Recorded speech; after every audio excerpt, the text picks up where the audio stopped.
ഇത് കോഴിക്കോട് മാമ്പഴ പ്രദർശനത്തിന് നടക്കുന്ന മാമ്പഴ പ്രദർശനം അതിൽ നടക്കുന്ന മാങ്ങാത്തീറ്റി മത്സരമാണ്. നമുക്ക് അങ്ങോട്ടൊന്ന് കയറാം. മാങ്ങാത്തീറ്റി മത്സരമാണ് നടന്നുകൊണ്ടിരിക്കുന്നത്. ആര് ഏറ്റവും കൂടുതൽ മാങ്ങ ആര് തിന്നും.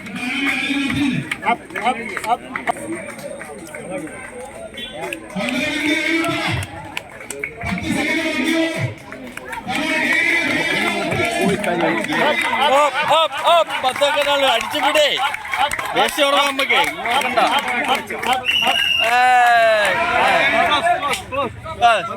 മാങ്ങാത്തീറ്റി മത്സരത്തിൽ മത്സരം ഇപ്പം നിർത്തിയിരിക്കുകയാണ്. ഇവർക്കൊരു ടൈമുണ്ട്, ആ ടൈം വരെ കഴിക്കാം. ഇനി കൗണ്ട് ചെയ്യും. ഒരാൾക്ക് എത്ര മാങ്ങ കൊടുത്തു, അതിലെത്ര മാങ്ങ കഴിച്ചു എന്നുള്ളതിന് കൗണ്ട് ചെയ്യാൻ പോവാണ്. അവർ എഴുന്നേറ്റ് മാറുകയാണ്. ഇനി അടുത്ത ടീം ഇരിക്കാൻ പോവാം. മാമ്പഴ പ്രദർശനവും മാങ്ങാത്തീറ്റയും കാണാൻ വന്നിരിക്കുന്ന വലിയ ജനത്തെ നമുക്കിവിടെ കാണാൻ കഴിയും. കറക്റ്റ് സമയത്തിന് ഞാൻ കേരളത്തിൽ എത്തിയെന്നുള്ളതാണ്.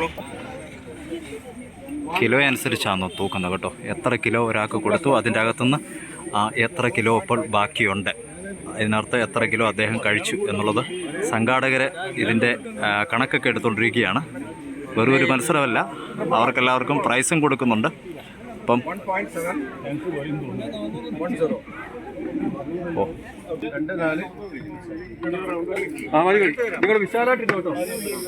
സെക്കൻഡ് ട്രിപ്പിന് വേണ്ടിയുള്ള ബേസൻ ആദ്യം വെച്ചു, പ്ലാസ്റ്റിക്കിൻ്റെ ബേസൻ ആദ്യം വെച്ചു. സെക്കൻഡ് ട്രിപ്പ് തുടങ്ങാൻ വേണ്ടി പോവാം.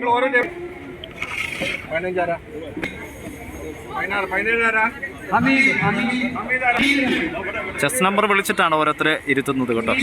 സെക്കൻഡ് റൗണ്ട് തുടങ്ങാൻ വേണ്ടി പോകുകയാണ്. ആദ്യത്തെ റൗണ്ട് നമ്മൾ ലേറ്റ് ആയിപ്പോയി.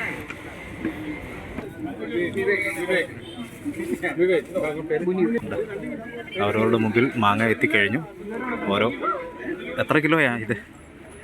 2 കിലോ. 2 കിലോ വീതമാണ് എല്ലാവർക്കും എത്തിയിട്ടുള്ളത് കേട്ടോ. മുമ്പിലിരിക്കുന്ന 2 കിലോ വീതമുള്ള മാങ്ങ എല്ലാവരും കഴിച്ചു തീർക്കണം. അതിൻ്റെ പുറയിൽ ആൾക്കാർ നിൽപ്പുണ്ട്. അഥവാ ഈ 2 കിലോ തിന്ന് തീർന്നു കഴിഞ്ഞാൽ പെട്ടെന്ന് 1 കിലോ ഈ 2 കൂടെയും ഇനിയും ഇടാൻ തയ്യാറാണ്.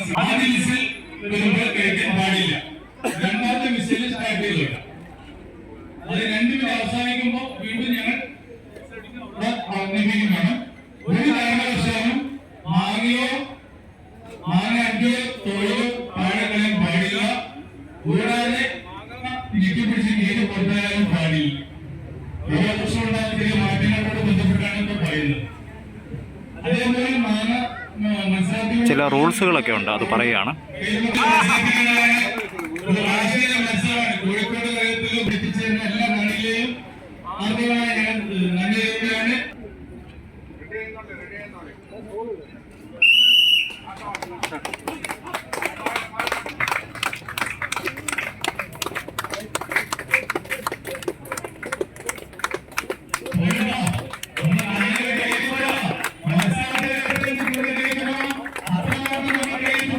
കൂട്ടുകാരെ, ഇത് കോഴിക്കോട് നടക്കുന്ന മാങ്ങാത്തീറ്റി മത്സരമാണ്.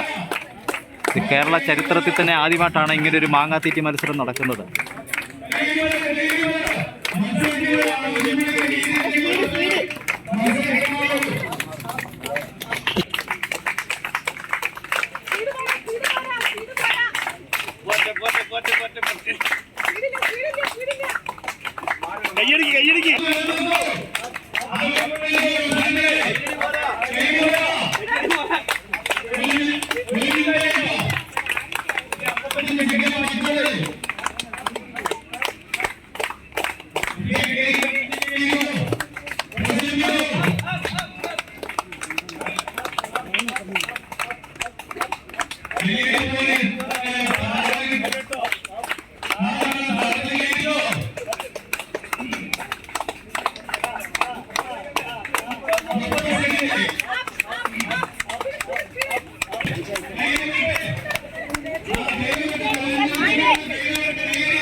മാങ്ങ വെച്ചു.